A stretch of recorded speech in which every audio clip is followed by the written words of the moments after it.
আমার মুসলমান ভাইরা, যারা কোরআনকে শিখবে না, কোরআনকে জানবে না, কোরআন অনুযায়ী আমল করবে না, কোরআনকে সামনে রাখবে না বরং পিছনে রাখবে, তাদের পরিণাম পরিণতি সম্পর্কে আল্লাহ রাব্বুল আলামিন সূরা তাহার 124 নম্বর আয়াতের মধ্যে বলেছেন, ওয়ামান আ'রাদা আন যিকরি ফাইন্না লাহু মাঈশাতান দানকা ওয়া নাহশুরুহু ইয়াওমাল কিয়ামাতি আ'মা। আল্লাহু আকবার বলেন।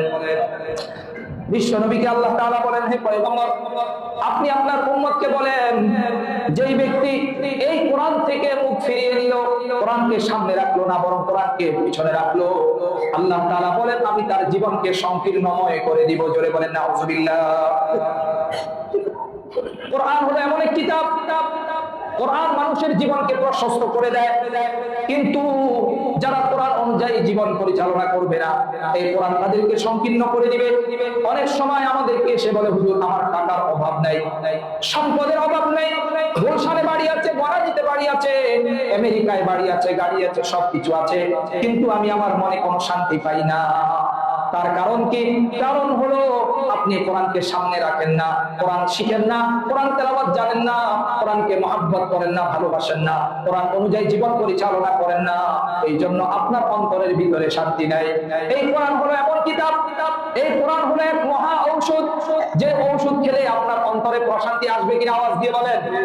আর যে ব্যক্তি কোরআনকে পিছনে ফেলে দিবে, কোরআন নামক মহা ঔষধ যে সেবন করবে না, তার জীবনকে আল্লাহ তাআলা সংকীর্ণ করে দিবেন। শুধু তাই নয়, ওয়া নাহশুরুহু ইয়াওমাল কিয়ামাতি আ'মা, কিয়ামতের দিন আল্লাহ তাআলা তাকে অন্ধ করে উঠাবে। কোরআন সামনে ছিল, চোখ দিয়ে দেখেছে কিন্তু না দেখার ভান করেছে। কোরআন সামনে ছিল, তেলাওয়াত শুনেছে, আলেমদের মুখে তাফসীর অনুবাদ শুনেছে, অন্তর দিয়ে অনুধাবন করেনি। কান দিয়ে শুনেছে, চোখ দিয়ে দেখেছে, কলব দিয়ে অনুধাবন করেছে, কিন্তু বাস্তবায়ন করেনি।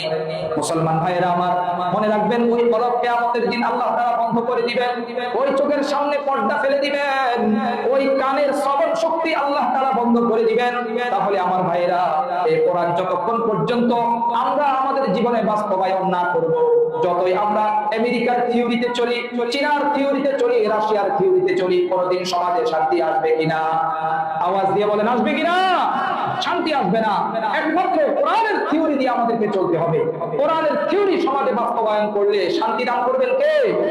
মুসলমান ভাইয়েরা আমার, আজকে আমরা কোরআনকে পরিত্যাগ করেছি, অথচ যারা এই কোরআনকে পরিত্যাগ করবে, কিয়ামতের দিন স্বয়ং মুহাম্মদুর রাসূলুল্লাহ সাল্লাল্লাহু আলাইহি ওয়াসাল্লাম আল্লাহর দরবারে আমাদের বিরুদ্ধে মামলা দায়ের করবেন।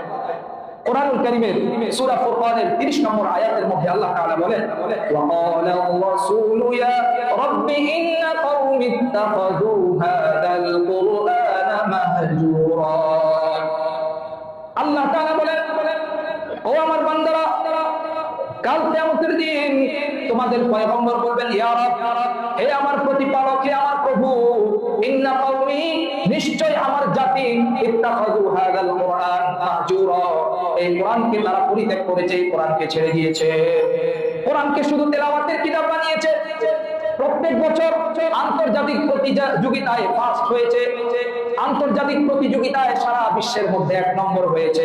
এটা তো ভালো জিনিস, ভালো কথা। তারা এই সব বিষয়ে যতটা আন্তরিক ছিল, ঠিক ততটা আন্তরিক ছিল না আমার এই কোরআনকে সমাজে বাস্তবায়ন করার ব্যাপারে।